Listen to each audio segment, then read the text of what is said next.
Welcome back to the France 24 newsroom. Time now for a look at what's making the headlines in the French papers this Monday. And for that, I'm joined by our press reviewer, Caterina Vitozzi. Caterina, good morning. Good morning. Well, first, we're going to start with President Hollande, obviously on holidays, but Syrian politicians aren't stopping with their jumping on the bandwagon saying, what are you doing about Syria? Absolutely. Now, there's been a lot of political reaction from within France to comments actually made by the former President Nicolas Sarkozy last week. You may remember that he was saying more foreign intervention was needed, implicitly criticising the French government for a lack of action, saying that they needed to do more. Now, in between, that was last Tuesday evening that he released that statement. Yes, and then and today there's been a lot of reaction from various sides of the political spectrum.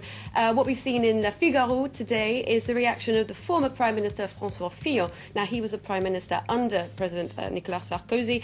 He's saying a little bit of courage is needed, Mr. President. So directly calling out François Hollande, saying, come on, take a risk with Syria. We need to see a little bit of action here. This is what people want to see. He's criticised the government, saying it's been too slow to react, too quiet on the question of Syria.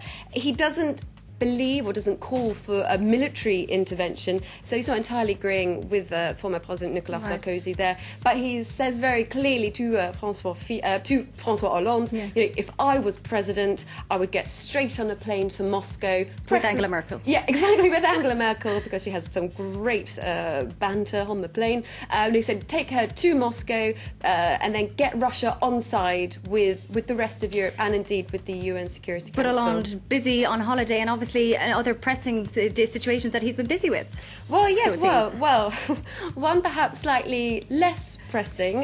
With his 58th birthday on Sunday, he celebrated, according to La Parisien, at a posh pizzeria on the south coast. As you do. As you do, indeed. Apparently he kind of invited a couple of other politicians who were also down there holidaying. But it's also an important anniversary, as Le Parisien points out, because it was his 100th day as president. And what they say is that slice of pizza could have had a rather bittersweet taste. They say that he may have been very conscious, I'm sure he was very conscious, he's been apparently talking to aides every morning, about a recent poll that says that 51% of French people don't believe that Hollande can solve the problems that are currently in France. That is a real dip in the popularity since he won the election. Despite all the campaign promises, though, certainly that he's kept, it still seems... Well, exactly, and that is something that Libération pick up on their front page. They say 100 days of Hollande. Is he Mr. Normal, as you say? He very much styled himself in his campaign as, Mr. Down to Earth. Is he normal, or just a little bit sort of sluggish, a bit like an old granddaddy?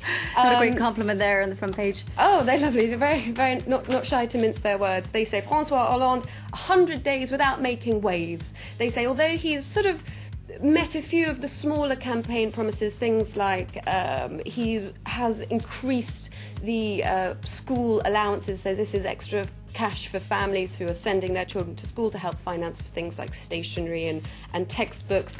And finally, we end just on the note of the Olympics, because all the papers are obviously covering the Olympics today, but the French papers too, and in terms of what they are saying about how they came 7th, wasn't it, in the overall Olympics? Are they happy? Are they... Well, Les Parisiens, they're very, very happy. What happiness, they say, with pictures of all the successful athletes there.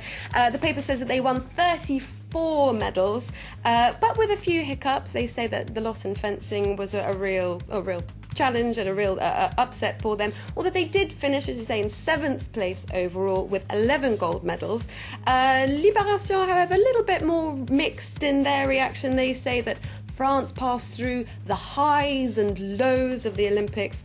Less medals than in Peking, but more of those were gold, saying that events like swimming and judo, now they were a real success, but fencing and equestrian, well, no success there. But 7th in the world can't be too shabby. Well, still a success, no doubt, overall. Caterina Vitozzi, thank you for joining us. Do stay tuned to France 24.